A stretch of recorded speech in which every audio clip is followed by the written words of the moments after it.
France Maghreb 2. Au programme de ce grand forum pour ce jeudi 11 juillet, ce matin, Vincent Lambert est décédé après un combat acharné de ses parents pendant plus de 11 ans pour le maintenir en vie.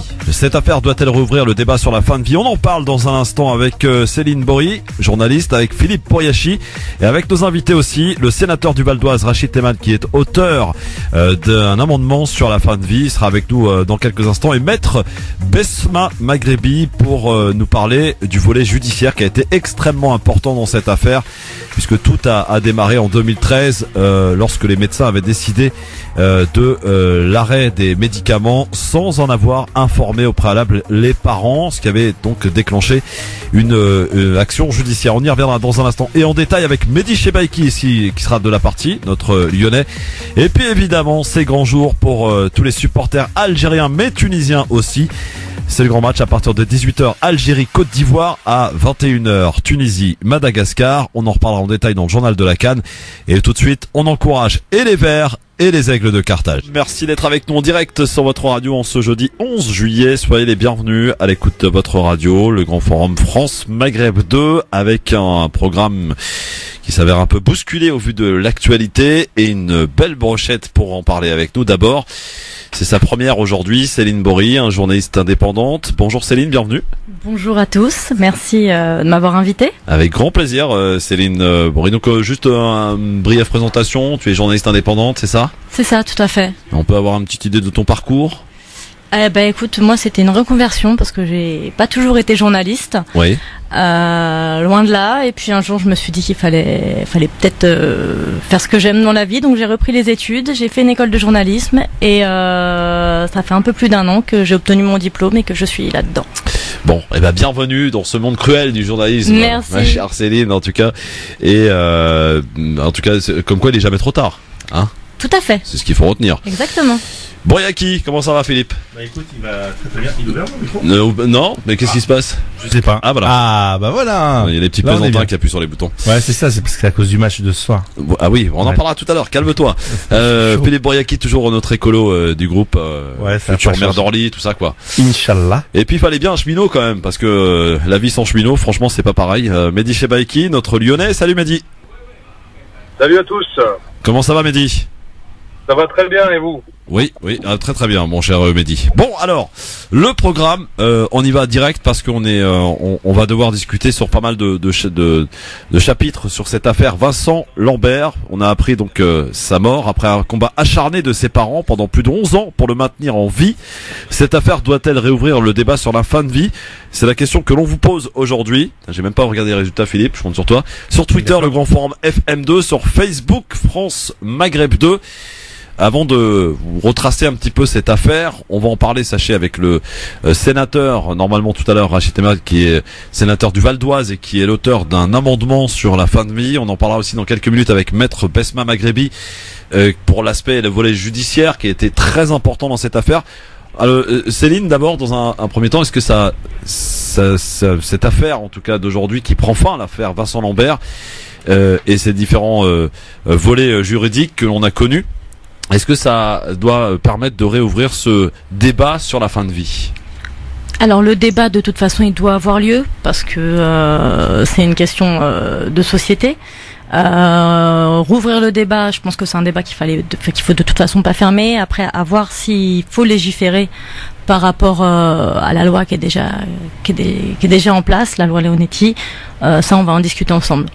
Absolument. Mehdi, est-ce qu'il faut réouvrir ce débat sur la fin de vie, parce que quand même 11 ans maintenus dans le coma. On va en parler aussi tout à l'heure, mais ça coûte très cher, il faut le savoir, hein. C'est des milliers d'euros par jour. Alors que les médecins s'étaient prononcés au début, comme quoi il n'y avait pas beaucoup d'espoir, il n'y en avait quasiment pas d'ailleurs. Ça ouvre aussi un autre volet, un autre chapitre sur l'aspect religieux. On sait que par exemple dans la religion il est interdit d'ôter la vie.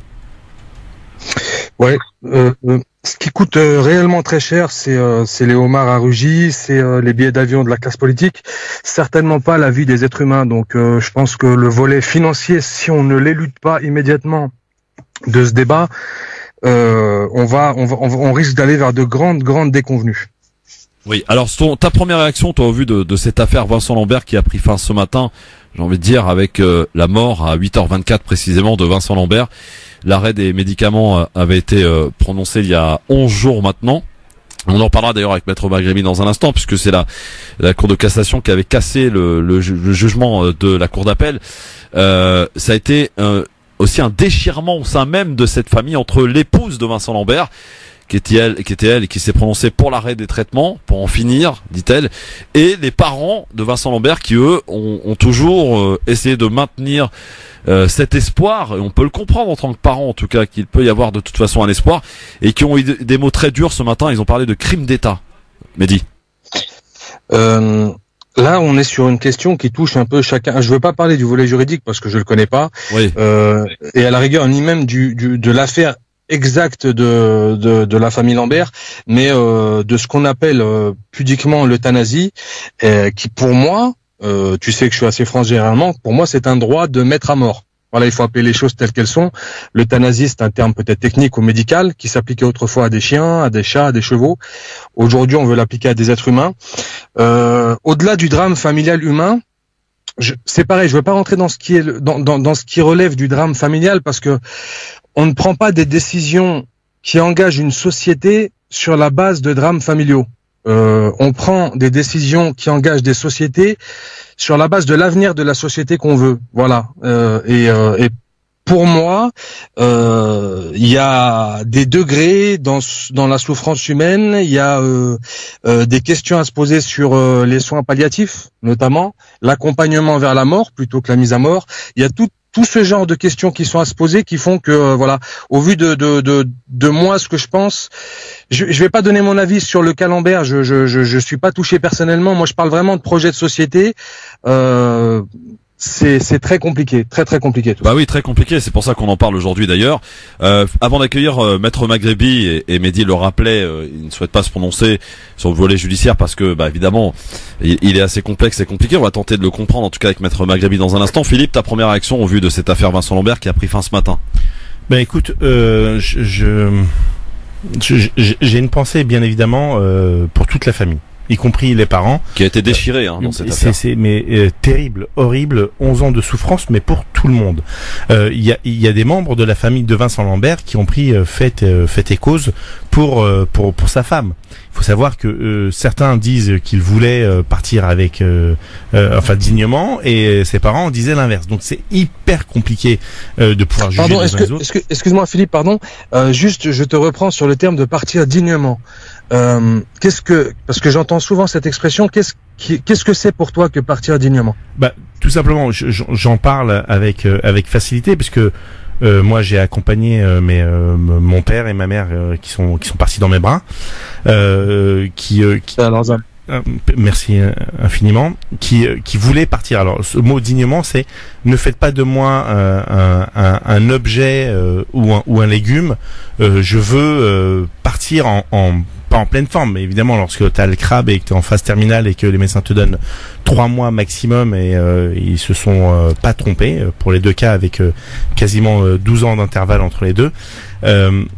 Il y a des êtres humains qui ont combattu toute leur vie, qui sont restés debout toute leur vie, et le fait d'être alité, le fait d'être dépendant, le fait de se faire nettoyer par quelqu'un d'autre, tu portes atteinte à leur dignité. Moi, je saute du coq à l'âne. Hier, j'étais avec un ami qui s'appelle Claude Blanger, qui est l'ancien président des APF 94, l'association des paralysés de France Val-de-Marne, qui m'a parlé de dignité au sens large et global des personnes qui étaient en situation de handicap, mais surtout ceux parce que lui il se déplace en fauteuil roulant, et il me dit, moi quand vous me parlez d'aller boire un café, je suis obligé d'avoir un véhicule médicalisé pour pouvoir me déplacer, ça me coûte 125 €, et puis quand j'arrive dans le café, il n'y a pas de toilette à destination, il y a usage des gens qui sont dans ma situation, donc je risque de me souiller, et c'est ma dignité qui en prend un coup. Si tu veux, mais ce que je veux dire par là, justement, c'est que à mes yeux, voilà, le droit de partir dans la dignité. Qu'est-ce qu'il n'y a de pas digne à être malade lorsque l'on est vieux? Ah non, attention. En quoi n'est-ce pas une vie digne que d'être malade ou de devoir être nettoyé par quelqu'un? Ce qui n'est pas digne, c'est que la société ne prenne pas en charge. C'est ça qui n'est pas digne. Le fait d'être malade, alité ou d'avoir les pires difficultés du monde à pouvoir terminer sa vie, ce n'est pas de l'indignité. Ce n'est pas de l'indignité. Un handicapé n'est pas indigne lorsqu'il a un problème d'hygiène, parce que voilà, c'est ça que je veux dire. Alors, bougez pas, messieurs, parce que on va en reparler. Vous inquiétez pas. J'ai pointé le désaccord qu'il y a entre vous. Enfin, je pense pas qu'il y ait un désaccord. Il y a peut-être un problème de compréhension, peut-être. On va accueillir, si vous le voulez bien, Maître Maghrebi, qui a mis sa robe. Bonsoir, Maître Maghrebi. Bonjour Christophe et bonjour à tous les auditeurs. J'espère que vous allez bien. Oui, très très bien, Maître. Alors. Je vous ai invité, cher maître, parce que dans cette affaire, elle s'est aussi révélée par un aspect judiciaire qui a été très important. On en a parlé tout à l'heure, un déchirement par famille interposée, c'est-à-dire la femme face aux parents. On rappelle que la femme voulait effectivement que Vincent Lambert, selon elle, dit-elle, c'est ce qu'il voulait, en tout cas respecter son choix de vouloir partir, pour reprendre le terme employé par Philippe et employé par beaucoup de monde, de manière digne, et les parents qui se sont toujours accrochés à cet espoir que Vincent Lambert s'en sorte, allant à l'encontre, j'allais dire, de l'avis médical qui s'était prononcé pour l'arrêt des médicaments. D'ailleurs, ça avait fait l'objet d'un premier problème en 2013, lorsque les médecins avaient effectivement de manière collégiale, parce qu'on le rappelle, ça ne se décide pas tout seul, c'est pas un médecin tout seul qui le décide, mais de manière collégiale, en disant de toute façon c'est fichu, il n'y a plus rien à faire, donc on arrête, sans que les parents aient été avertis. Et c'est là que ça a déclenché les premières actions en justice, maître. Oui, absolument. Alors moi, j'aimerais quand même apporter une petite précision au préalable, qui est déjà de préciser que les médecins, lorsqu'ils se retrouvent face à la question de l'euthanasie, ils se retrouvent face à deux sortes de patients. On a d'un côté le patient qui va être la personne qui est incurable et qui a une espérance de vie qui est limitée. Donc là, la personne, on sait qu'elle va partir et on se pose la question du choix de la continuité ou non du traitement. Et on a après la personne qui va être plongée dans un coma profond, qui va être dans une situation qu'on considère comme étant irréversible, qui va être par exemple, comme là le cas de Vincent Lambert, le patient tétraplégique en état végétatif et dans une situation, donc, comme je disais, irréversible.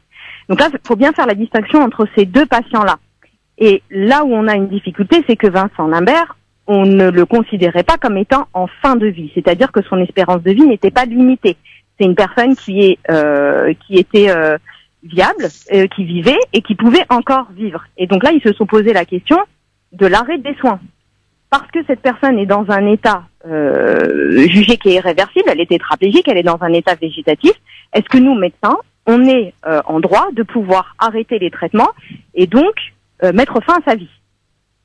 Et là, ce qui se passe, c'est qu'au niveau juridique, c'est assez bien encadré, dans le sens où, depuis janvier 2016, on a ce qu'on appelle la loi Claes-Leonetti, qui est venue donner le droit aux professionnels de santé de mettre en place ce qu'on appelle la sédation profonde et continue, le droit d'arrêter les traitements et également le droit d'arrêter l'hydratation et la nutrition dès lors qu'après une décision collégiale, c'est-à-dire que un corps de médecins se réunit et décide de prendre la décision ensemble, au regard d'éléments qui sont censés être objectifs, d'arrêter, donc comme je disais, les traitements, la nutrition, l'hydratation.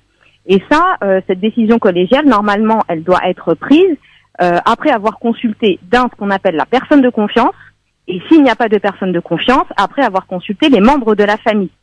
Et les membres de la famille, normalement, sont censés donner leur position au regard de ce que le patient souhaitait lui-même. Donc, est-ce que les parents savaient ou non ce qu'il souhaitait lui-même? Et c'est là où on a une divergence, c'est qu'on a la femme qui disait « Ah non, mais lui, il voulait pas l'acharnement thérapeutique ». Et on a les parents qui disaient non, lui, il était pour l'acharnement thérapeutique, il n'aurait pas aimé qu'on arrête les soins. Et là où on a aussi une difficulté, c'est que la décision collégiale va intervenir lorsqu'on est face à une absence de directive anticipée. Parce que normalement, chaque personne a la possibilité de prendre ce qu'on appelle des directives anticipées, c'est-à-dire de décider quelle est la fin de vie qu'elle souhaite avoir. Est-ce qu'elle souhaite un arrêt des soins lorsqu'elle se retrouve dans cette situation-là ou pas? Mais Et comment là, on Vincent fait, maître? Lambert n'avait pas pris de directive anticipée. D'accord, mais comment on fait là maintenant, vous qui nous écoutez, et peut-être que ça peut nous arriver à tous, hein, évidemment. Je rappelle d'ailleurs que Vincent Lambert, c'est suite à un accident de voiture, donc Exactement. je le souhaite évidemment à personne, mais ça peut nous arriver à tous. Et comment peut-on faire pour anticiper justement et faire valoir son choix? Alors c'est très simple, on prend une feuille et un stylo et on écrit tout simplement ce qu'on souhaite pour notre fin de vie. Ce document, soit on le met dans sa bibliothèque et on en informe tout le reste de sa famille, soit on le donne à son médecin traitant, soit quand on est atteint d'une pathologie longue durée et qu'on a un suivi dans un hôpital, on le met dans son dossier médical. Là, il y a le dossier médical personnalisé qui est de plus en plus généralisé, on peut essayer de l'intégrer dedans, mais voilà, c'est très simple, on prend une feuille et un stylo. Ou sinon, on va même sur Internet, il y a un formulaire qu'on peut télécharger. On télécharge, on imprime et on le remplit. Très bien. Mais Bon, ça, bah voilà, vraiment, ça peut éviter ce genre de bien situation sûr. et ces guerres judiciaires. Oui, c'est guerre judiciaire justement parce que c'est suite à cette dernière guerre judiciaire que finalement l'arrêt des traitements a eu lieu il y a 11 jours maintenant. C'est la Cour de cassation qui a cassé le jugement de la Cour d'appel. Absolument, parce que la Cour de cassation a considéré que les règles qui étaient posées justement par cette loi de janvier 2016 étaient respectées. Dès lors qu'on a une décision collégiale qui respecte la consultation de la famille, parce qu'on n'est pas obligé de suivre l'avis, on les consulte, on voit ce qu'ils décident. Et si on a des éléments qui laissent supposer qu'on peut arriver à l'arrêt des soins parce que la situation est totalement irréversible, parce que c'est la condition, il faut que ce soit jugé irréversible. Bah, dans ce cas-là, la décision collégiale va s'imposer. Est-ce que vous pensez, ça sera là ma dernière question, si mes camarades ont des questions à vous poser, mais très rapidement parce que votre temps est très pris. Est-ce que la loi Leonetti, est-ce que les dispositifs sont au rendez-vous aujourd'hui en France pour accompagner les gens en fin de vie? Est-ce que cette affaire peut permettre de réouvrir ou de peut-être corriger quelques défaillances où il n'y a pas besoin?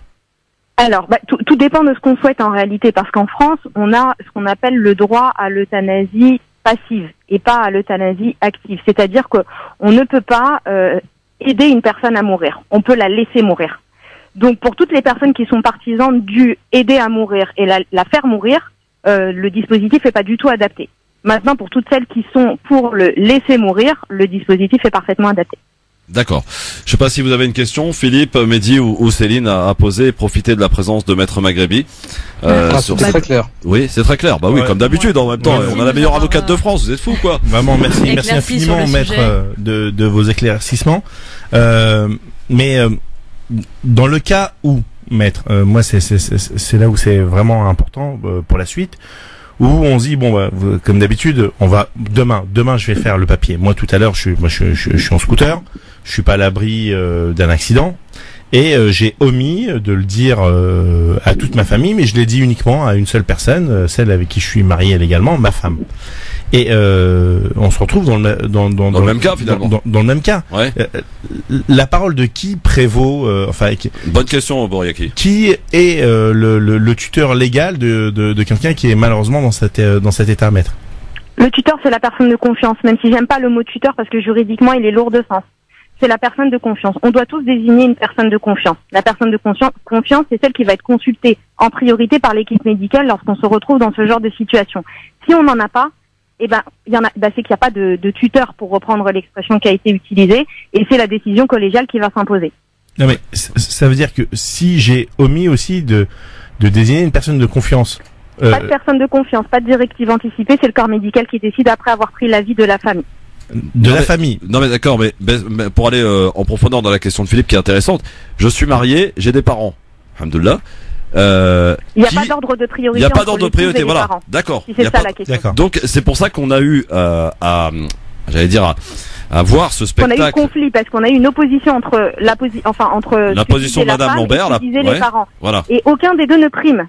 Ouais, Ils sont la d'accord. famille. Ils sont tous la famille. Donc d'où la difficulté de ce qui a été un épisode absolument douloureux pour toute la famille, je pense en tous les cas, et de cette affaire Vincent Lambert. Les parents qui aujourd'hui parlent de crime d'État, Besma Maghrebi.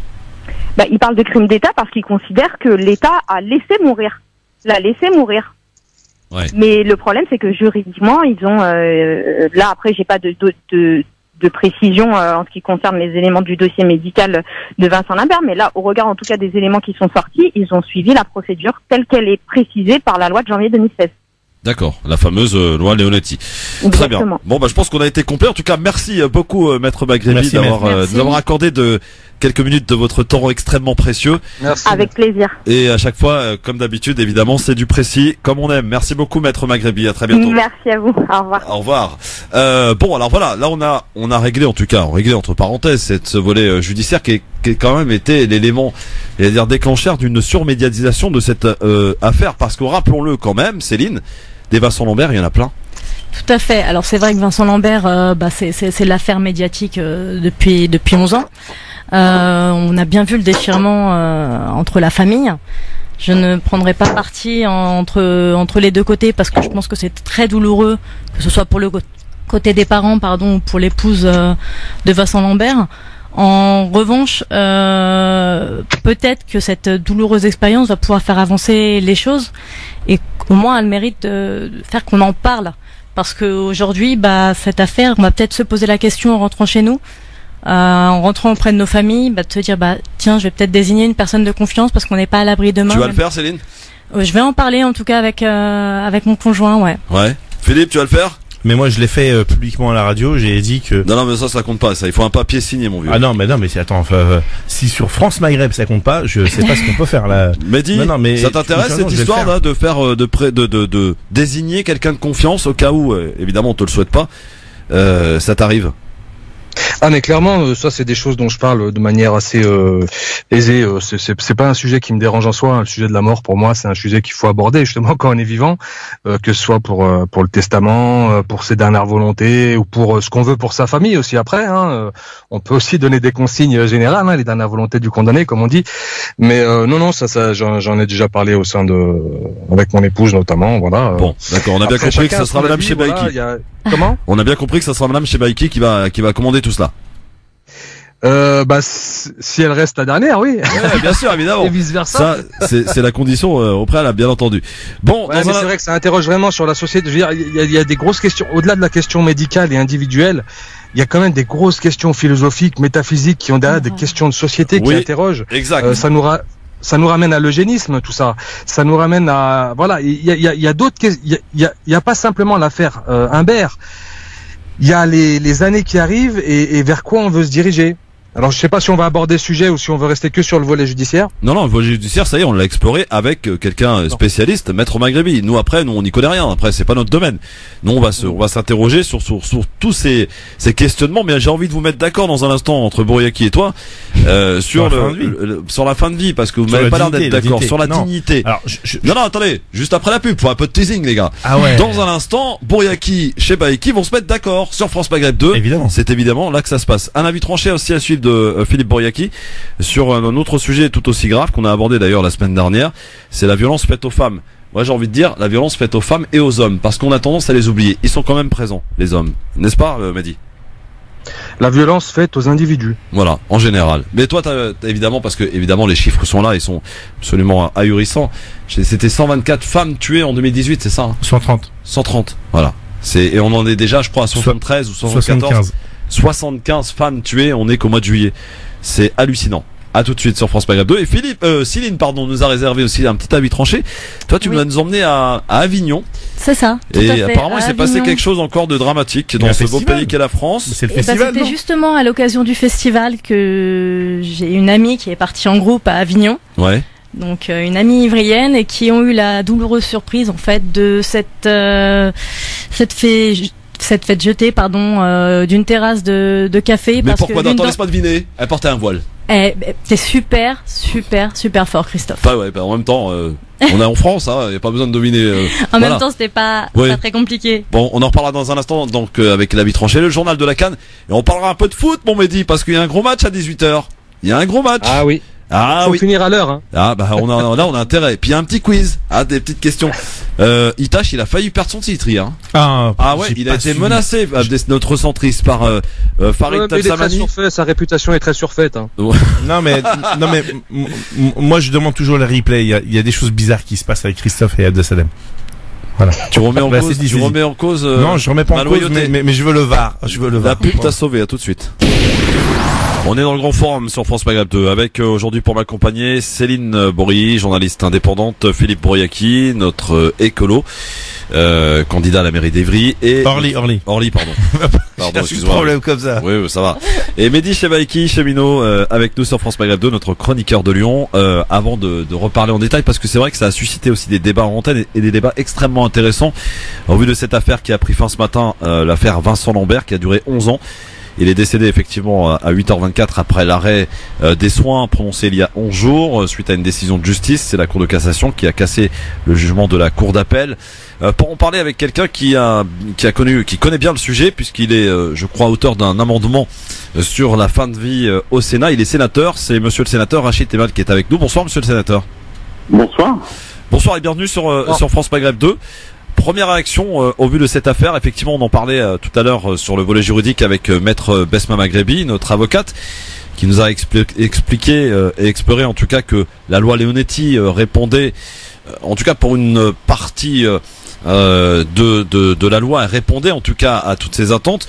Le problème étant, quand on ne désigne pas effectivement un référent, que ce soit l'épouse ou les parents, on assiste à ce que l'on a assisté depuis 11 ans, à un déchirement d'une famille qui, entre la femme de Vincent Lambert et les parents, se sont déchirés par justice interposée. Vous avez, fait le choix de vous intéresser à cette question de la fin de vie. Que comporte cet amendement, monsieur le sénateur? D'abord, sur la fin de vie, moi je travaille à une proposition de loi plus globale. La fin de vie, il y a 3 éléments, si je puis me permettre. C'est d'abord, pour reprendre notre devise nationale, liberté, égalité, fraternité. L'égalité, c'est de permettre à chacun, dans un cadre précis, de pouvoir choisir ses demandes de vie. Et donc là, l'égalité, c'est de pouvoir accéder à tous les dispositifs qui existent. Il y en a 3 principalement. Au-delà de, je veux dire, la mort naturelle qui peut arriver et subite, qu'on peut connaître, il y a la question des soins palliatifs. En France, je vous rappelle on meurt très mal en France. Il n'y a pas suffisamment de soins palliatifs, que ce soit des unités dans les hôpitaux, soit à la maison. Et donc, il y a un effort conséquent à faire, financier d'une part, bien sûr, mais également de formation des médecins sur la question des soins palliatifs. La deuxième question, c'est celle qui est apportée notamment par la loi Leonetti, où là, la question des directives anticipées, parce que c'est ça, l'histoire de Vincent Lambert, c'est les directives anticipées. Là, il faut que le gouvernement continue à déployer de la communication, de l'information. Moi, j'ai demandé au Sénat, dans un amendement qui a été rejeté, que dans le dossier numérique de chaque patient, il y ait des directives anticipées. Et puis le troisième aspect, c'est de faire en sorte, comme dans d'autres pays, en Belgique, en Suisse, ou une partie au Canada, par exemple, que dans des cas précis, il y ait justement un accompagnement actif à la fin de vie. Voilà les 3 aspects qui, à mon avis, semblent essentiels pour que en France, ce soit moins douloureux, moins problématique que de mourir quand on sait ce qu'est une fin de vie. Alors, monsieur Mehdi Chebaïki. Oui, non, alors sur les 2 derniers points, il y a monsieur le sénateur, bonjour. Merci d'être parmi nous sur France Maghreb 2. Sur les 2 derniers points, il y a quand même des choses qui sont dites de manière assez fluide par vous-même, mais qui ont des implications qui sont quand même relativement lourdes. Lorsque vous dites que la décision doit être inscrite dans le domaine numérique, là, voilà, on grave dans le marbre une décision à un instant T. Donc, je reviens un peu sur ce qu'on disait tout à l'heure. Justement, c'est gravé dans le marbre. Alors, on peut revenir sur ce qu'on a dit. Mais comment? Alors, allez-y, je vous laisse développer. En fait, le principe, c'est que vous avez aujourd'hui des gens qui, l'idée, c'est de permettre à chacun de pouvoir choisir. Mais le choix, il est permanent. C'est-à-dire que quand on regarde des cas précis, vous avez des gens qui commencent par vous dire qu'ils feront des directives anticipées, puis finalement, à la fin, préfèrent des soins palliatifs. Et l'inverse étant vrai. Mon idée sur la question de l'inscription, c'est qu'aujourd'hui, si vous faites des directives anticipées, d'accord, il faut bien qu'à un moment, elles soient connues du corps médical. Oui, mais alors si vous les faites connaître du corps médical, les années passent, monsieur le sénateur. Je prends un exemple tout bête. Les années passent, et puis la personne a changé d'avis sur ce qu'elle désirait pour sa fin de vie. Elle a un accident de voiture. Cette personne a un accident de voiture. Elle est dans un contexte psychologique beaucoup plus joyeux. Elle n'a peut-être pas eu l'envie de faire, ou il n'y a pas pensé, de faire rectifier son dossier médical. Que fait-on? Mais là, vous raisonnez par l'absurde, mais je veux le faire dans l'autre sens. Aujourd'hui, ah non, ce n'est pas l'absurde, monsieur, c'est un cas qui peut très bien arriver qu'à vous comme à moi. Oui, mais voilà, vous allez me trouver toujours des exceptions. La question. C'est l'objectif du débat, monsieur le sénateur. Oui, mais de ce que nous débattons. Mais aujourd'hui, les directives anticipées, le fait, si monsieur Vincent Lambert avait pu faire ses directives anticipées au moment où il y a l'accident. Oui, mais alors là, je pense pas qu'il faille faire de la politique pour un individu, mais pour la société.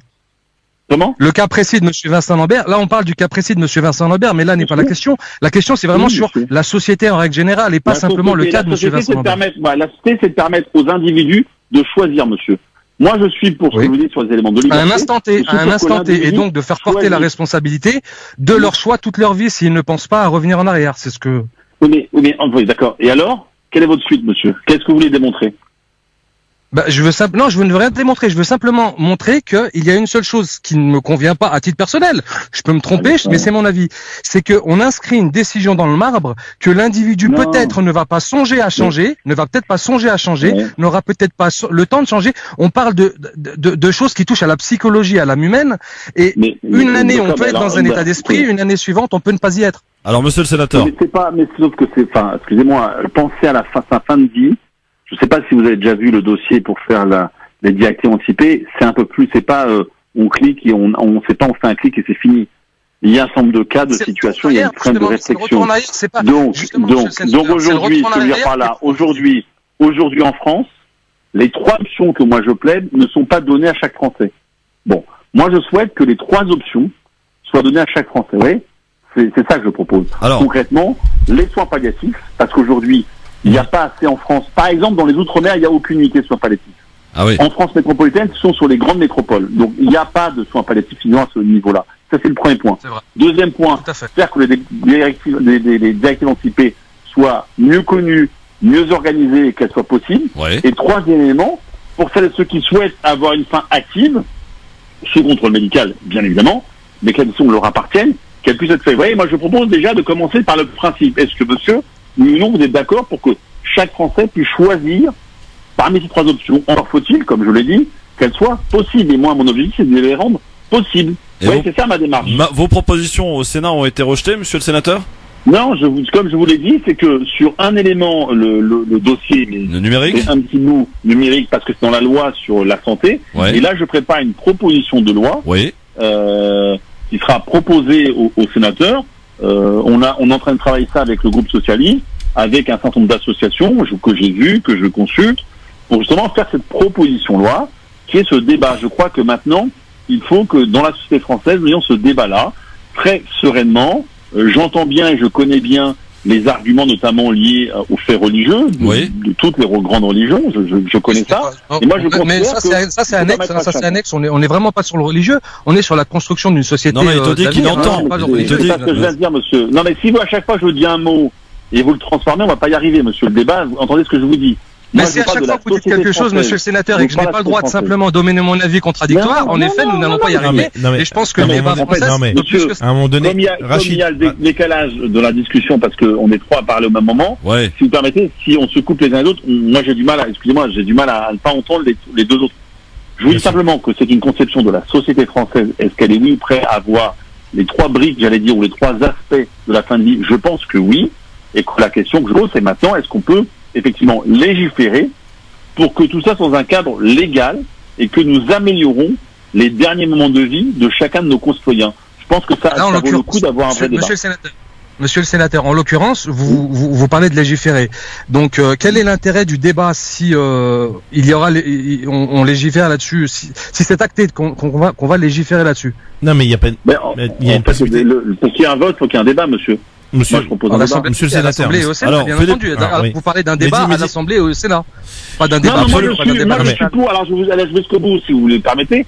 Moi, je suis pour qu'il y ait un débat dans la société française. Il existe déjà ce débat-là. L'affaire de Vincent Lambert, les actions que même, par exemple, l'ADMD depuis des années, ou ceux qui sont opposés, ce débat-là, il existe déjà dans la société française. Il y a eu la révision des lois bioéthiques, comme tous les prévus, tous les 10 ans. Il y a eu ce débat-là dans la société française. Donc ce débat-là, il existe, il est présent, il touche la chair et l'âme de chacun. Il faudrait justement fixer ce débat. Monsieur le sénateur, ne pensez-vous pas qu'il faudrait fixer ce débat et vraiment le faire dans la société française par l'intermédiaire, l'usage du référendum, puisqu'il s'agit d'un vrai sujet de société? Non, mais là, on peut pas faire un référendum sur quelque chose qui est personnel. Je crois. Alors donc, on laisse le droit à l'État de. Non, mais attends, j'ai pas fini. Mehdi.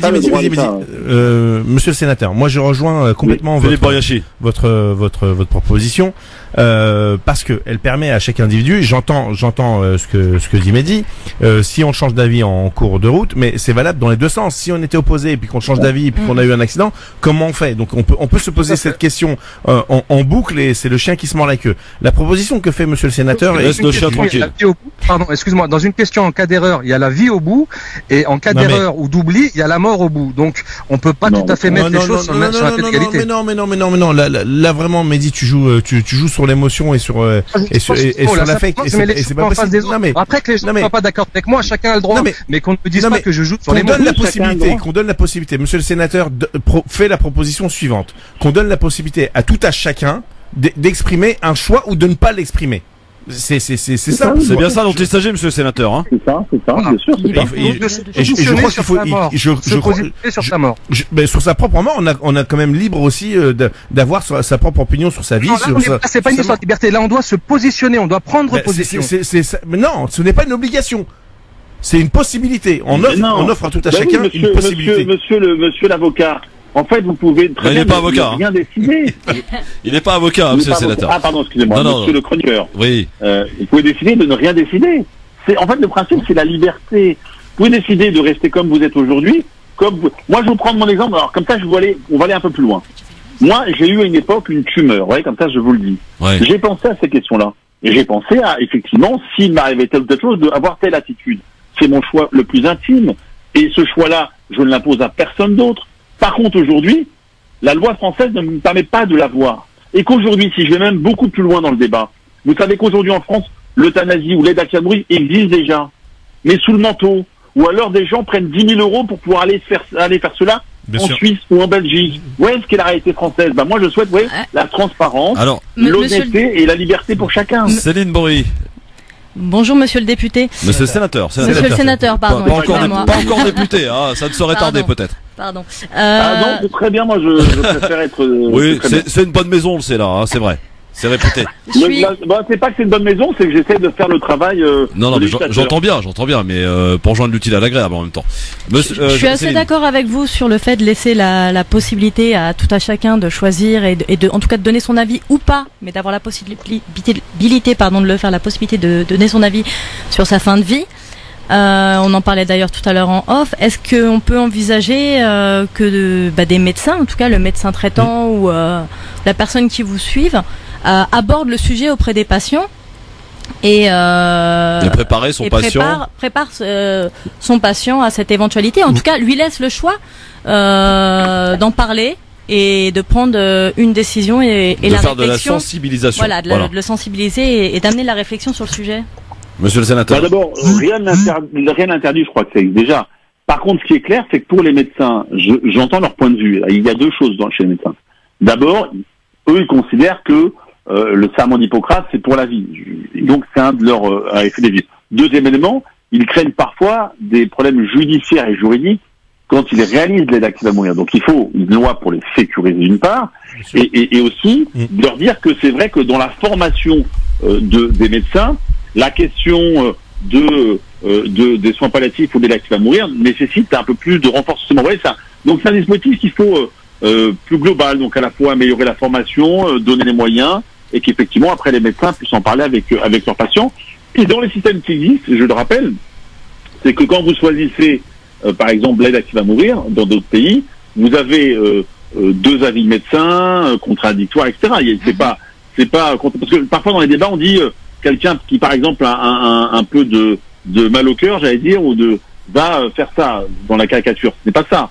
Il faut que vous démontriez que vous avez une maladie incurable et qu'on connaît la fin de l'histoire, entre guillemets, et que vous ne souhaitez pas vivre des moments aussi douloureux, aussi violents, aussi que vous ne souhaitez pas vivre cela. Parce que quand vous regardez, vous écoutez les témoignages des personnes concernées, faut entendre des personnes ce qu'elles disent, ou ce qu'elles écrivent, ou leur famille ou leurs proches. C'est ça qui est en jeu, je vous assure. Et est-ce qu'aujourd'hui, on a un chiffre sur le pourcentage des personnes qui ont donné leur directive anticipée, ou c'est vraiment infime? Non, c'est très peu, parce que il faut reconnaître au gouvernement que l'an dernier, il avait fait une très bonne campagne sur les réseaux sociaux, mais je pense qu'il faut que ce soit encore une fois... elle était tellement bonne que j'ai pas vu. Hein. Et récurrent. Ouais. Comment ? J'ai dit, elle était tellement bonne que moi, je l'ai pas vu personnellement.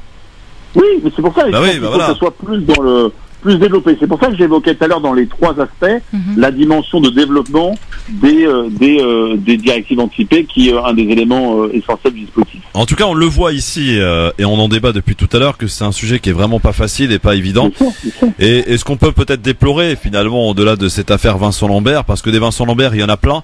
Mais elle s'est fait remarquer par ce déchirement, parce que c'est cela en fait avant tout, d'une famille qui a voulu imposer un choix et voulant parler au nom de Vincent Lambert. Pour la femme qui disait qu'il aurait aimé mourir de manière digne et qu'on ne s'acharne pas, et les parents et on peut le comprendre, les parents ont toujours conservé cet espoir en disant non, mon fils aurait voulu qu'on tente tout ce qu'il y a à tenter et qu'on aille jusqu'au bout. Et ça a été un déchirement judiciaire qui s'est terminé il y a maintenant 11 jours avec donc l'arrêt des traitements. En tout cas, est-ce que... c'est pas l'arrêt des traitements pendant les 11 jours, et c'est là aussi un des éléments sans rentrer dans le débat. Ce qui s'est passé, et c'est là tout le débat sur la loi Claes-Leonetti, sur la sédation longue et profonde, c'est que Vincent Lambert a eu des médicaments contre la douleur, mais on lui a retiré tout ce qui concernait, parce que c'est ce que prévoit la loi, on vous enlève toute alimentation, nourriture et boisson, entre guillemets. Et c'est ce qui fait que vous mourrez. En fait, c'est ça l'histoire aujourd'hui. Moi, je considère qu'on peut faire mieux pour les gens qui font ce choix-là. Ouais. Donc en fait, alors une question me vient à l'esprit. Si on considère que la personne n'est plus vivante dans un sens, puisque une loi permet donc de ne plus la laisser s'alimenter et s'hydrater. Donc on considère que c'est simplement, parce qu'il faut dire les choses telles qu'elles sont, on considère que c'est un amas biologique qui est couché sur un lit. On ne le considère plus comme une personne. Pas du tout. Pas du tout, monsieur. C'est pas ce qu'on le considère comme. C'est totalement faux, monsieur. C'est parce qu'on considère cette personne comme une personne. Donc un individu, on met alors donc si on considère laissez-moi, je vous en prie, je vous ai laissé aller au bout de votre idée, je vous demanderai d'en faire de même avec moi. Si on considère que ce n'est pas un individu, que c'est un individu, donc que c'est une vie qui mérite une vie mérite d'être vécue ou pas. Moi là je suis peut-être dans le philosophique ou dans la morale, mais oui, il est dans le philosophique et la morale, oui, absolument. Grosso modo, si ce n'est plus une vie, si c'est simplement une vie biologique, donc elle ne mérite pas d'être vécue, on la laisse grosso modo mourir par délaissement. Donc on arrête d'alimenter et on arrête d'hydrater un corps inerte. En gros, c'est ce qui est dit. Et là, en fait, vous nous dites non. Vu que c'est une personne, il faut trouver une solution plus entre guillemets humaine pour mettre fin à ces jours. C'est pas ce qu'il dit. C'est ce que vous êtes en train de nous. Alors j'ai pas compris du tout. C'est pas ce que je dis. Là, vous êtes dans là, j'ai bien compris que vous étiez sur le champ de la valeur et de la morale qui est la vôtre, c'est votre droit. Ce que je dis, c'est que parce que c'est une personne et qu'en tant que personne, je veux lui laisser, en tant que législateur, la possibilité de choisir. Oui, parce que c'est une personne, elle a le droit de choisir ses derniers instants de vie. Et donc, je vous redis qu'il y a des personnes qui vont choisir parce que c'est leur envie et leur choix libre et légitime, et je veux leur permettre d'avoir ce choix libre et légitime, qui s'appelle les soins palliatifs, qui existent, qui sont nécessaires et pas suffisamment présents en France. Parce que la personne est libre et qu'elle a son choix, je peux lui permettre de savoir la directive anticipée pour dire ce qu'elle souhaite à la fin, et parce que c'est une personne libre et légitime, elle peut choisir d'une aide active à la fin de vie. Oui, moi, je suis à l'inverse de vous. Je considère que ce sont des personnes. Non, absolument pas. Moi, ce que je dis, c'est que, par exemple, vous savez, je suis cheminot, il y a beaucoup de gens qui se jettent sous les trains parce qu'ils ont envie d'en terminer. Parce qu'à un instant T de leur... Attendez. Là, vous êtes dans la caricature, monsieur. Comment on peut comparer l'attaque personnelle, directement l'attaque personnelle, monsieur le sénateur, on attend un peu plus de hauteur de votre part. Vous savez, moi, je suis pas dans la caricature, je respecte tout à fait votre fonction. Je vous demanderai de respecter le citoyen. Je suis un simple, avant d'être un chroniqueur. En quoi je vous respecte pas? Vous me dites que c'est une caricature, donc mon avis, l'avis du simple citoyen est forcément une caricature. Comparer quelqu'un qui va jeter sur les roues d'un train. Je compare un état psychologique, monsieur le sénateur. Je dis simplement, monsieur le sénateur, que dans la proposition qui existe, monsieur, ce qui existe dans les pays dont je vous parle, et ce qu'on souhaite mettre en place en France, ça passe par des, encore une fois, par une maladie incurable, par le fait d'aller voir des médecins et qui y a un dossier, tout ça, de faire ça comme ça. C'est pas état psychologique, monsieur. Vous n'êtes pas dans la caricature. Non, monsieur le sénateur, je suis désolé. Lorsque l'on va voir son médecin et que celui-ci est amené, peut-être par le fait de la loi plus tard, à poser la question sur le positionnement de sa future fin de vie. C'est pas comme ça, en bonne monsieur. santé. Ben, monsieur, écoutez ce que je vous dis. Attendez, je vous le redis. Monsieur, je vous le redis. C'est pas ça ce qu'on est en train de dire. Sur l'aide active à la fin de vie, qui existe, et dans d'autres pays, ce qu'on souhaiterait mettre en place, c'est qu'une personne a une maladie d'abord petit 1 incurable. Ok? C'est petit 1. Donc ça, c'est la première condition.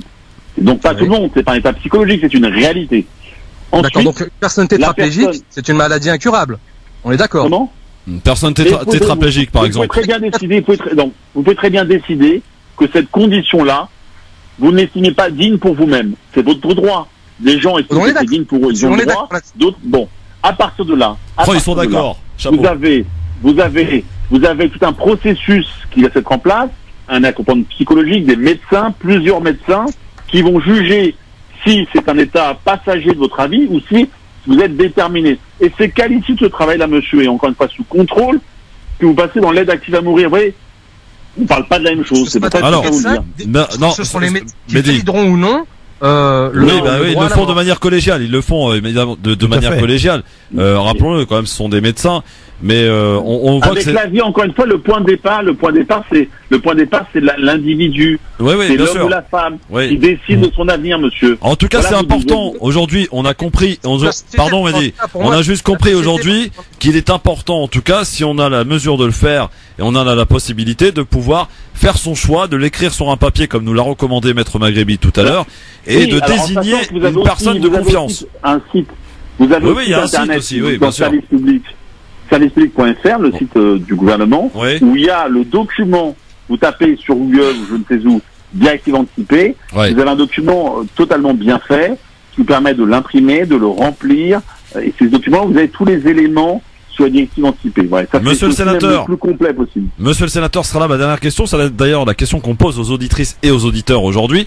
Est-ce que cette affaire Vincent Lambert doit nous permettre de réouvrir le débat sur la fin de vie? Moi, je le plaidais avant le décès de Vincent Lambert. On l'a bien compris. D'ailleurs, moi, je continue à penser que oui, c'est nécessaire de le poser, mais surtout pas que de le poser, c'est aussi d'amener des réponses concrètes aux gens. Merci, monsieur le sénateur du Val d'Oise, monsieur Rachid Temal. Merci, Rachid. D'avoir répondu à nos questions et d'avoir débattu. Et on aura l'occasion de le faire les yeux dans les yeux, si je puis dire, monsieur le sénateur. Vous êtes le bienvenu. Voilà. Il n'y a pas de souci, je viendrai vous voir. Et vous allez voir, notre cheminot, il est sympa, il vous fera même prendre le train gratuit. Ah, non, vous l'avez déjà vu. Vous savez que j'aurais du plaisir à débattre avec lui sur tous les sujets. Ah bon? Il te prend à l'octogone, il te prend à l'octogone. Monsieur le cheminot, savez-vous que, mais je pense que vous savez, que dans le débat sur la loi l'homme, j'ai avec d'autres défendu notamment le maintien du réseau ferroviaire, etc., etc. Donc j'ai pas de souci à débattre avec le cheminot, au contraire. Bon, c'est bien, c'est déjà un bon début. Au contraire, peut-être que nous serons d'accord sur 99% des autres sujets qui se présenteront à nous, mais sur ce sujet-là, en effet, il semble qu'il y ait une légère différence. C'est le principe du débat. Nous avons la chance de vivre dans une démocratie qui nous permet cela, donc profitez-en. Monsieur le sénateur, vous prenez le train gratos ou pas? Surtout, ne l'oubliez jamais, au vu de vos responsabilités. Monsieur le sénateur, est-ce qu'un sénateur prend le train gratuitement? Le sénateur a effectivement, comme d'autres professions, comme les cheminots, la possibilité de prendre le train dans le cadre de ses fonctions. Bon, moi, si vous avez une réclamation, c'est le moment de le faire. Monsieur le sénateur, moi j'ai une question. Je suis un fidèle soutien du service public. Justement, monsieur le sénateur, moi j'ai une question rapide. Ouais, je sais bien, qui n'a rien à voir avec l'affaire Vincent Lambert, mais concernant les municipales, on a bien vu qu'il y a un bouleversement qui est en train de se produire. Quelle est votre position personnel? Moi, ce qui m'intéresse, quel bouleversement? Vous avez bien vu que la République En Marche soutient des candidats socialistes, d'autres candidats socialistes demandent même l'investiture de la République En Marche.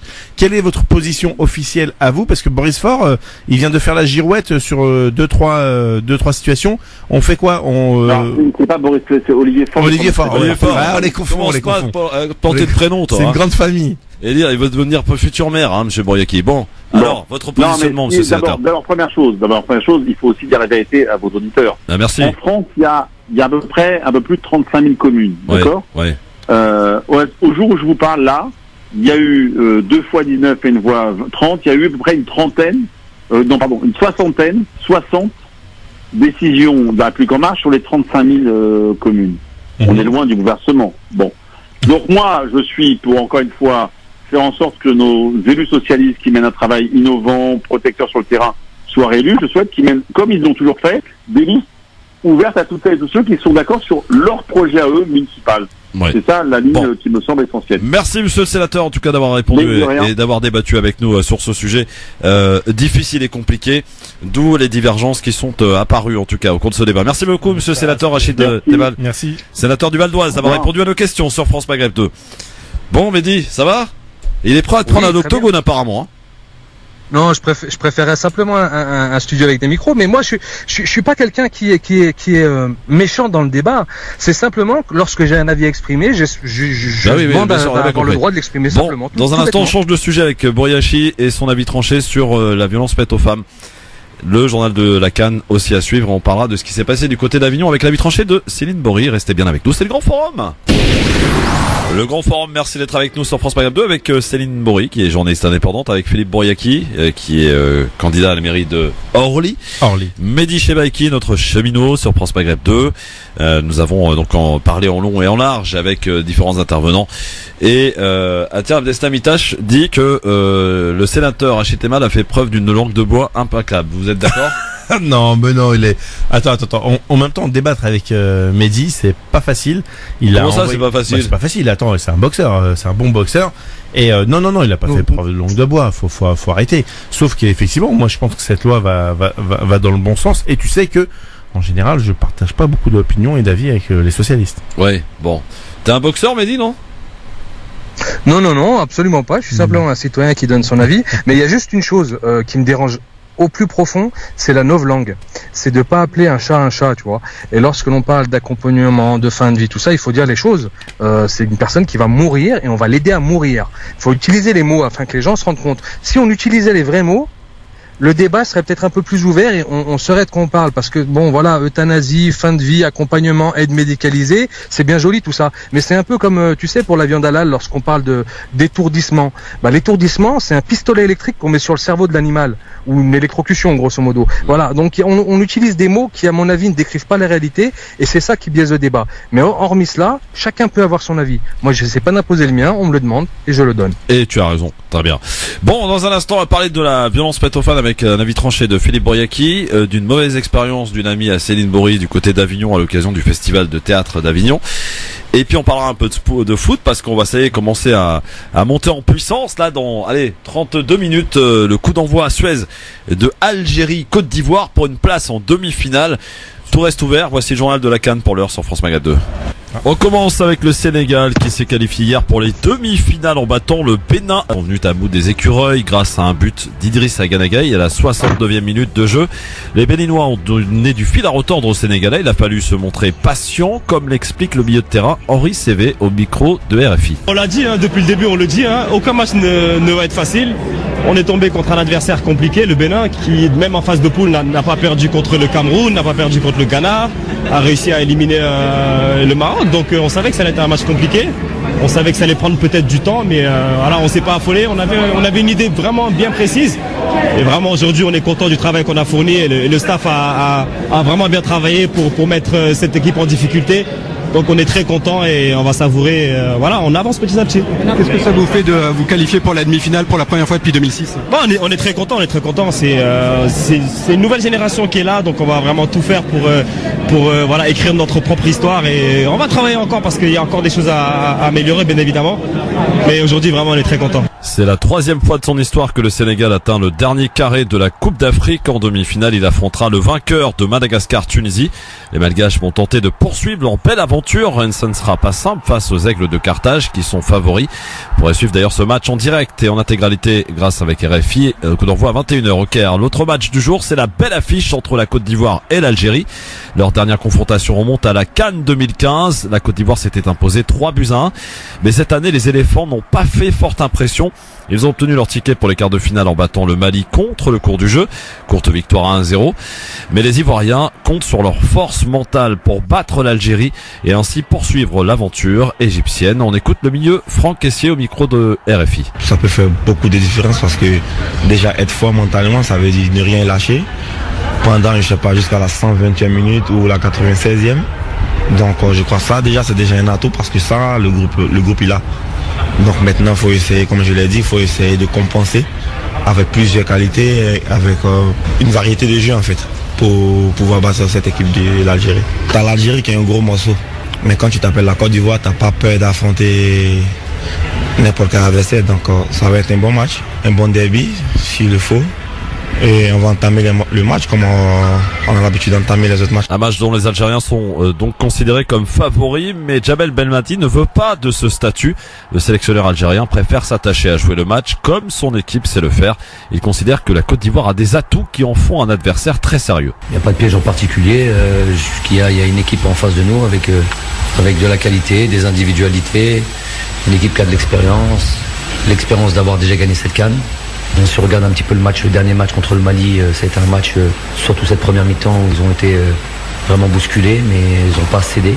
Maintenant, le résultat montre que cette équipe est capable d'être dominée sans pour autant encaisser de but et à la fin remporter le match. Donc j'espère avoir les éléments en tête pour faire déjouer cette équipe et trouver la faille ou les failles. On va faire le nécessaire pour mettre le doigt là où ça fait mal.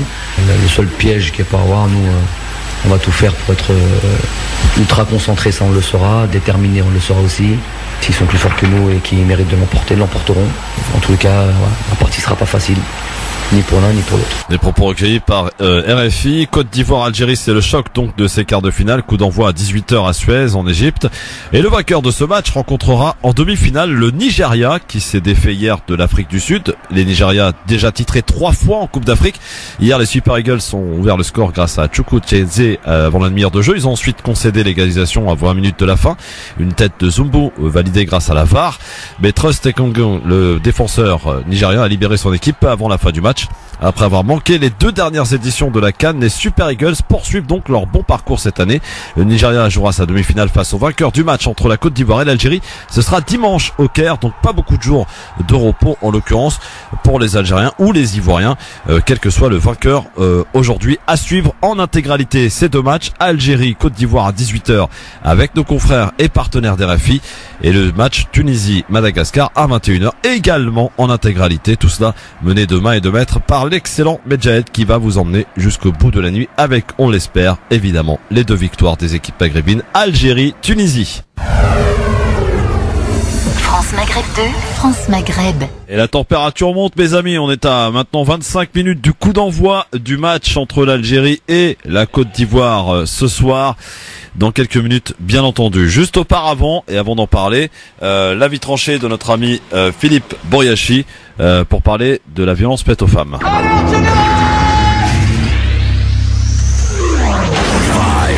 3, 2, 1, 0. Si on fait quoi que ce soit, c'est la mise à pied. Alors piétinez-moi, allez-y. Philippe, trop c'est trop.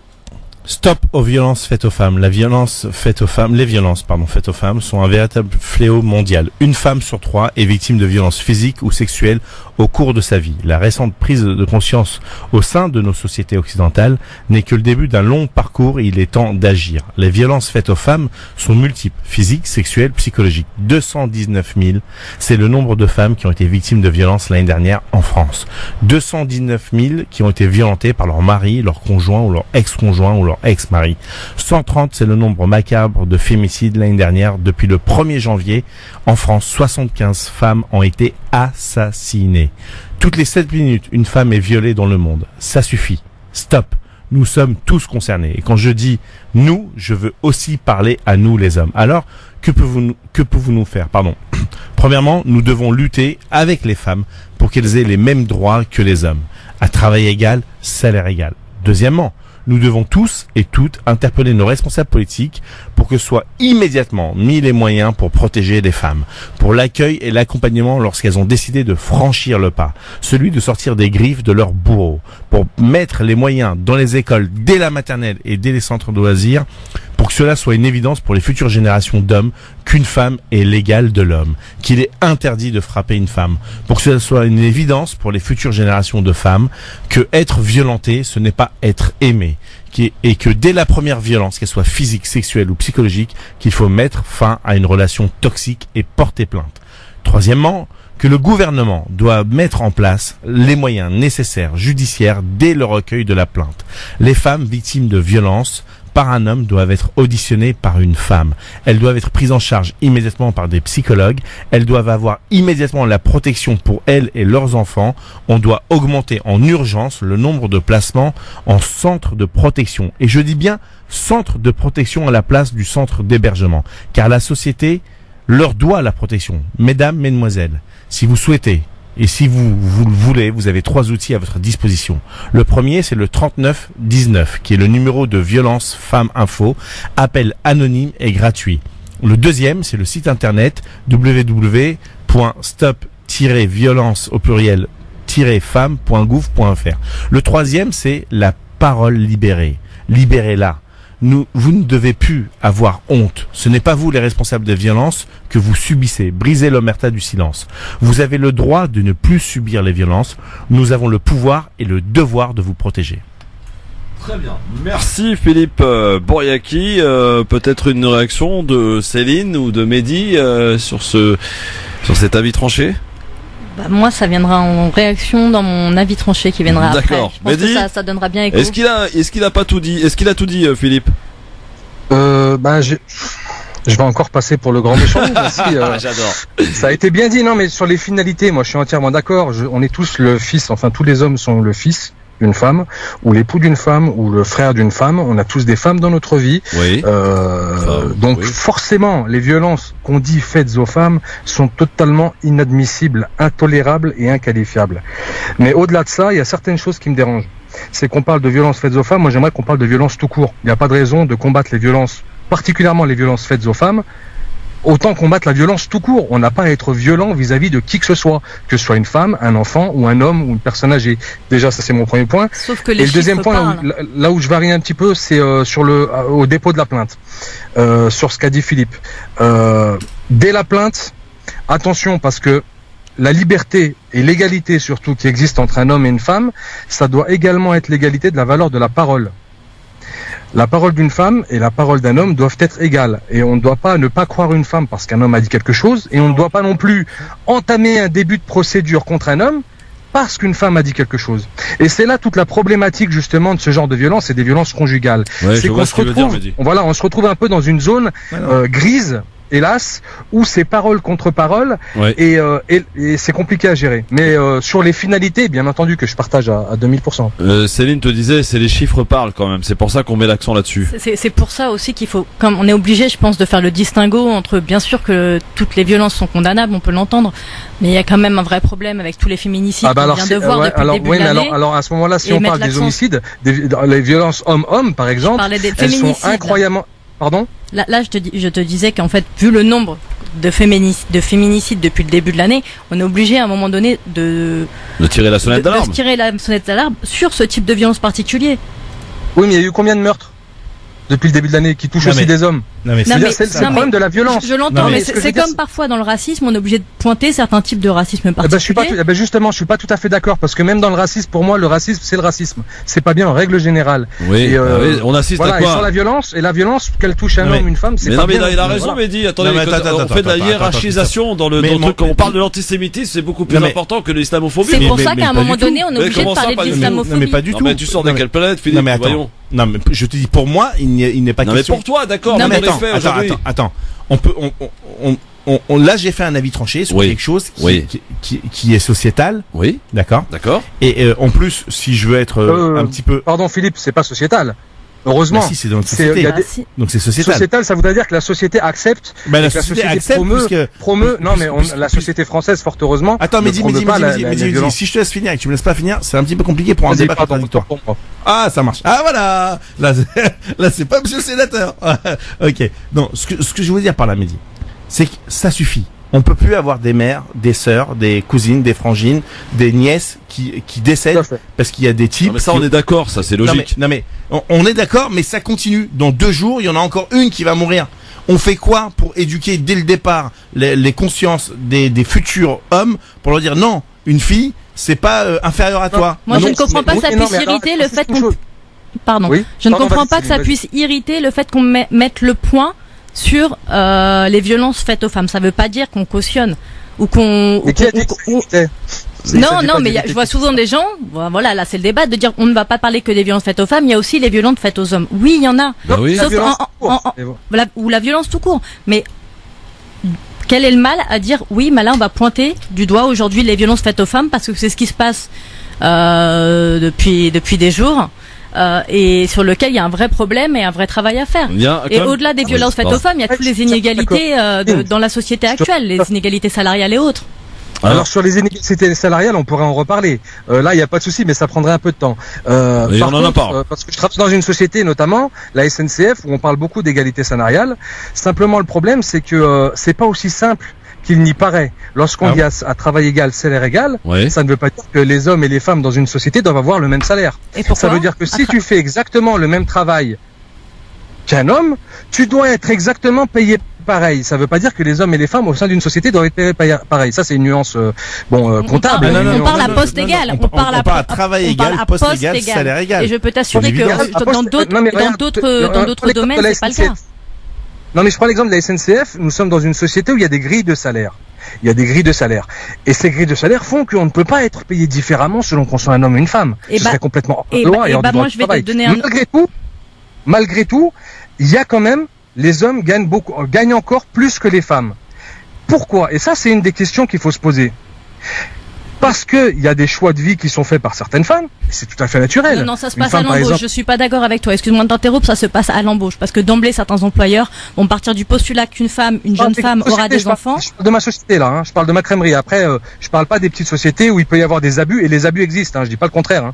Je dis que ça existe aussi dans les grandes sociétés telles que la SNCF, Renault, Peugeot, tous les grands groupes français.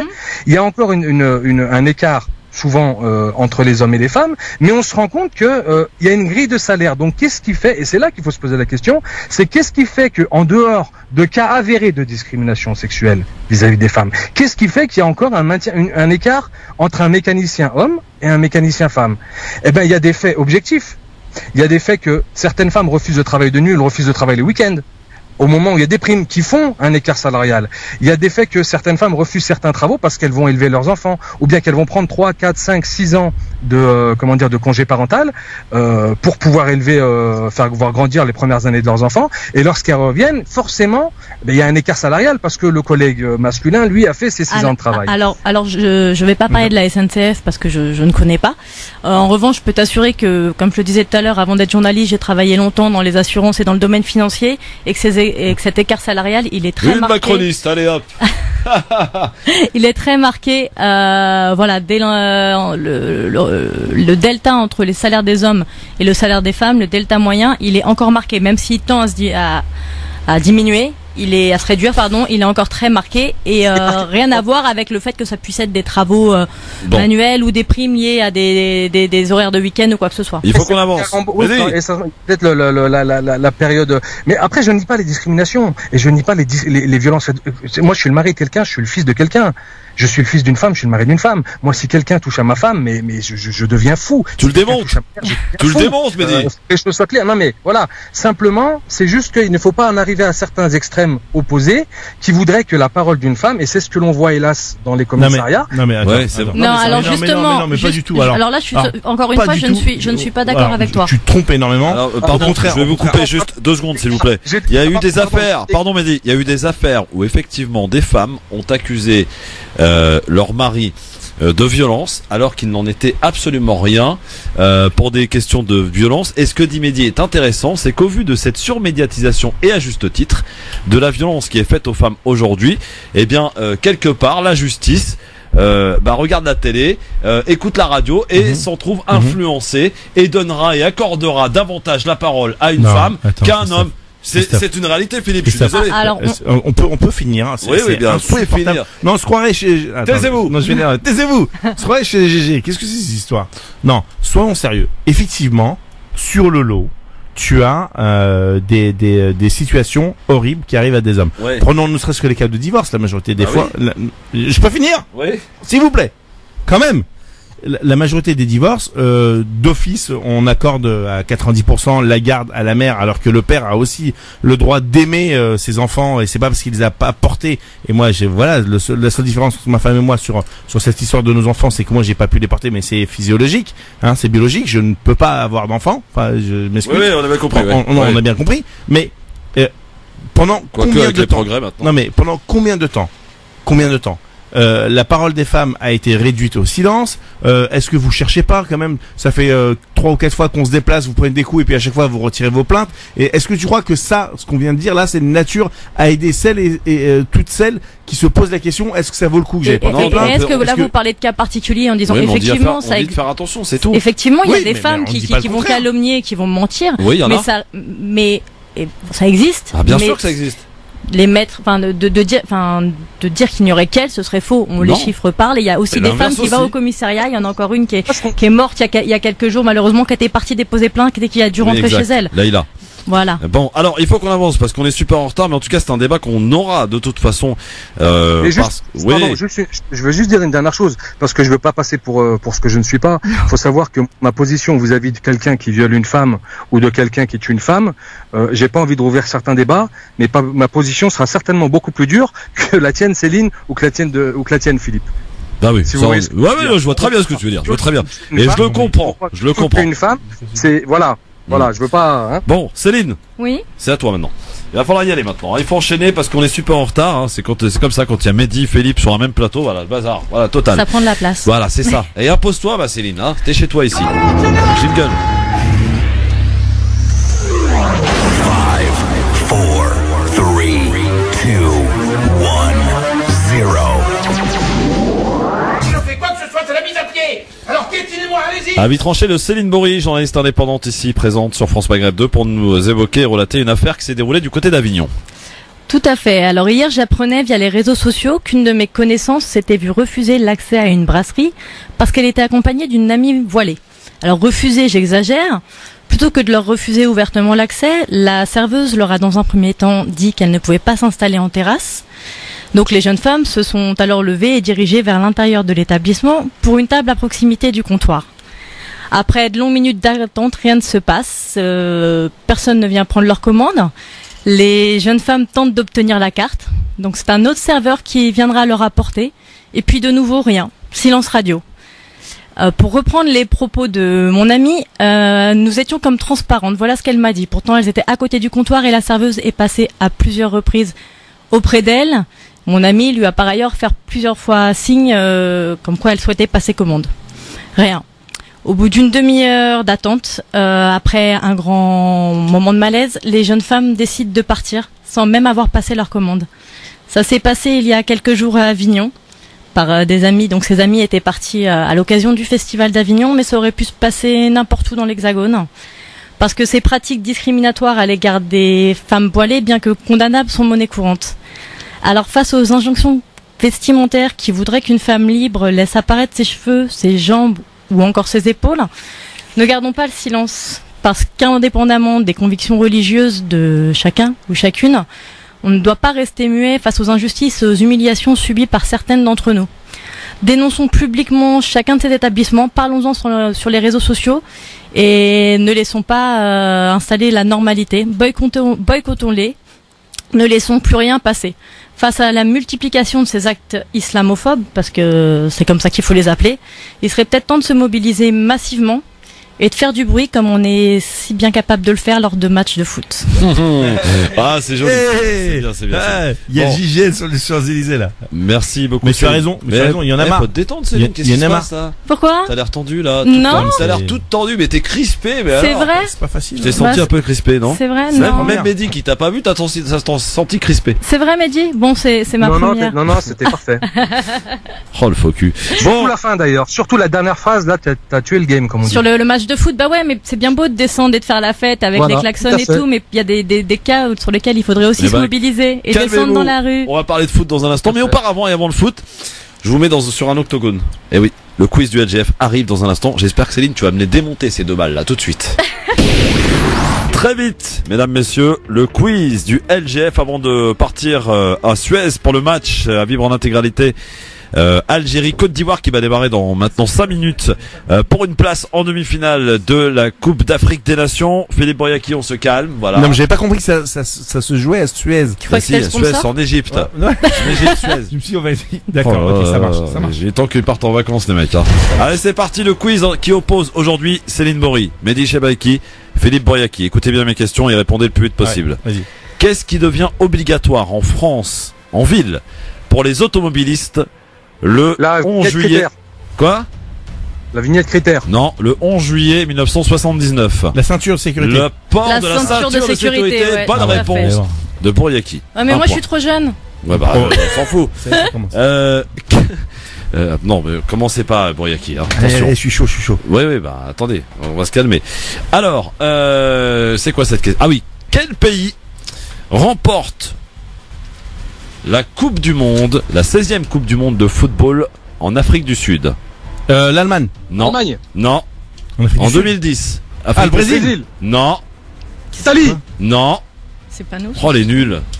Mais c'est pas la France, on s'est fait tuer là-bas. En 2010, en Afrique, en Espagne. L'Espagne. Ah oui. L'Espagne, voyons. Kenji Girac. N'importe quoi. L'Espagne, 2-0 pour Bouriaki. Je cherche maintenant Je cherche un grand couturier italien né le 11 juillet Versace. 1934. Non. 1934. Ouais. Armani. Bonne réponse, monsieur Chebaiki. Bonne réponse. Ah, faut avoir le temps là, pour le savoir ça. Non, de la culture, mon vieux, c'est les ça. gens de la SNCF, ils ont le temps. Qu'est-ce qu'il y a, les gens de la SNCF? Non, je déconne. Calmez-vous.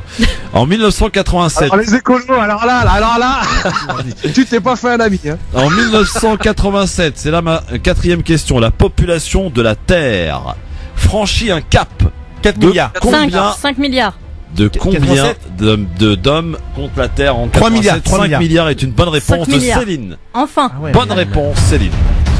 2 pour Bouriaki, 1 pour Mehdi et 1 pour Céline. 1982, football. Quel est le pays qui remporte pour la 3e fois de son histoire la Coupe du Monde? L'Allemagne. Non. Le Brésil. Non. L'Argentine. Non. L'Italie. Ouais. Céline, elle l'a fait, l'Italie. Elle égalise. En 82. En 82. Ah ouais. Elle égalise Bouriaki. Attention, tout va se jouer peut-être sur cette question. Qu'est-ce qui... Attends, faut que je l'arrive à me relire. C'est déjà un problème. Ah oui. Qu'est-ce qui est qui résonne pour la première fois à Londres le 11 juillet 1859? Big Ben. Big Ben. Ah ouais, mais attends. Je demande le replay. Non, il n'y a pas de replay, t'es fou ou quoi là? Big Ben direct. Non, mais moi je l'ai dit en anglais. Bien sûr, n'importe quoi. Et effectivement, c'est un 11 juillet 1859 que Big Bang résonnait pour la première fois à Londres sur le Parlement. La cloche de Big Bang, effectivement. Bravo Céline, elle vous a laminé comme il se doit. Comment ça, Céline elle a gagné? Bouriaki, elle a gagné. Elle a 3 points. Il a dit, c'est du Bouriaki. Non, c'est le nom de la femme. Pardon. Alors là, tu vas m'attirer des problèmes. Céline, pour sa première participation, a éclaté Philippe Bouriaki et Mehdi Chebaiki. Bravo à elle. 3, 2, 1. Bon, eh bien, sur ce, il faut qu'on y aille parce qu'il y a foot là, les gars. Merci beaucoup. Tahir Jazel, évidemment. Et allez, la Tunisie. Allez, pour la Tunisie ce soir à 21h face à Madagascar. Mais dans quelques minutes, direction Suez. Mehdi va aller tout de suite devant sa télé pour aller regarder le match, j'en suis sûr. Juste avant, je voudrais pousser un coup de gueule à toutes les municipalités qui refusent de diffuser la CAN sous prétexte et de peur de je ne sais quoi. Ouais, ça y est, il est en campagne, le mec. On l'a compris. Ça commence. Ouais, les écolos, ils louent pas rien. T'as vu, Bouriaki, Mehdi, pardon. Pas une once de brindis d'herbe. Ouais, bien sûr. Salut, mon Philippe. Ciao tout le monde. Salut, Mehdi. Merci à tous. Ciao, les gars. Salut, Céline, à très bientôt. Ça va, c'est bien passé ta première? Très bien. Bon, allez, Très on part bien. tout de suite à Suez avec nos confrères et collègues de RFI pour le match donc entre l'Algérie et la Côte d'Ivoire. Un match que vous allez vivre en intégralité tout de suite avec nos confrères de RFI. Un match également en intégralité ce soir entre la Tunisie et le Madagascar. Ça sera ce soir donc à 21h. Tout de suite donc direction Suez avec nos confrères de RFI. Sélectionneur avec l'Algérie, parce que même s'il a gagné des titres au Qatar et avec la sélection du Qatar, un quart de finale de Coupe d'Afrique, ça n'a rien à voir avec ce qu'il a pu disputer jusqu'ici dans le golf. Voilà messieurs, on va vous quitter quelques instants avant le début de cette rencontre, le temps de saluer nos auditeurs de l'Antenne Monde qui peuvent toujours suivre ce match sur les réseaux sociaux. À tout de suite. suite donc effectivement pour le match à suivre dans un instant sur France Maghreb 2. France Maghreb 2. France Maghreb 2. Sur 105.1 FM. 105.1 à Dijon et toute sa région.